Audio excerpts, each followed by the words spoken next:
Mari kita telusuri secara runut dan sederhana sosok Mir Damad, seorang filsuf Islam dari Persia yang hidup pada masa kejayaan intelektual Safawiyah. Ia merupakan salah satu tokoh sentral dalam kelahiran mazhab Isfahan yang mencoba mensintesiskan berbagai tradisi filsafat Islam sebelumnya, yakni peripatetik, iluminatif, isyraki, dan mistik. Bagian 1.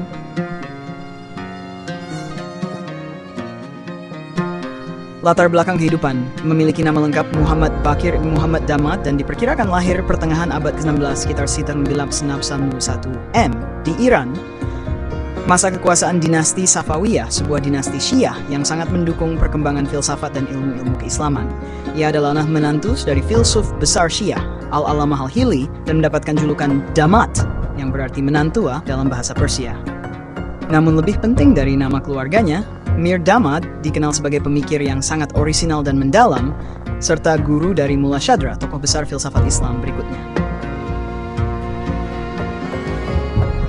Bagian 2. Pusat pemikiran filsafat waktu dan keabadian. Fokus utama pemikiran filsafat Mir Damad terletak pada konsep waktu zaman dan keabadian, dahr dan sarmad. Disinilah ia mengembangkan teori metafisika waktu yang khas sebagai upaya menyelesaikan pertentangan antara dua kelompok besar pemikir. Filsuf rasionalis seperti Ibnu Sina dan Farabi yang menganggap dunia bersifat abadi bersama Tuhan, teolog Asy'ariyah yang menegaskan bahwa dunia muhdats diciptakan dalam waktu tertentu. Konsep hududs dahri terjadi dalam keabadian. Untuk menyatukan dua kutub itu, Mir Damad memperkenalkan istilah hududs dahri, penciptaan dalam keabadian. Penjelasan sederhana, ia mengatakan bahwa dunia memang tidak muncul dalam waktu secara temporal, tapi diciptakan dalam suatu dimensi keabadian yang lebih tinggi dari waktu biasa. Jadi dunia tidak abadi seperti Tuhan, tapi juga tidak tercipta seperti kejadian sehari-hari. Ini adalah jalan tengah filosofis dan metafisik. Bagian 3. Pengaruh dan warisan pemikiran Mir Damad menggabungkan antara filsafat peripatetik, Aristotelian Avicennian, filsafat iluminasi, Islam, dan tasawuf filsafat. Dengan cara ini, ia memformulasikan mazhab filsafat yang khas Persia Syiah, yaitu mazhab Isfahani, yang menekankan rasionalitas dan pengalaman spiritual, kesatuan antara filsafat dan spiritualitas Islam, keseimbangan antara logika dan intuisi. Murid terkenalnya, Mullah Shadra, akan mengembangkan sintesis ini lebih lanjut dalam waktu. Bagian 4. Karya-karya penting. Beberapa karya utama Mir Damad yang dikenal dalam tradisi filsafat Islam antara lain: Kabasat, karya metafisik terpentingnya tentang penciptaan dan waktu. Takwim al-Iman, refleksi filosofis tentang iman dan keyakinan.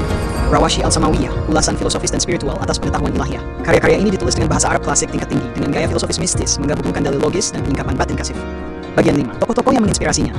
Mir Damad sangat dipengaruhi oleh tokoh pengaruh Ibnu Sina, dasar-dasar metafisika, teori wujud, dan filsafat akal.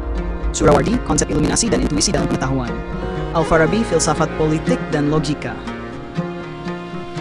Ulama Syiah klasik, teologi dan pandangan metafisika tentang waktu dan penciptaan.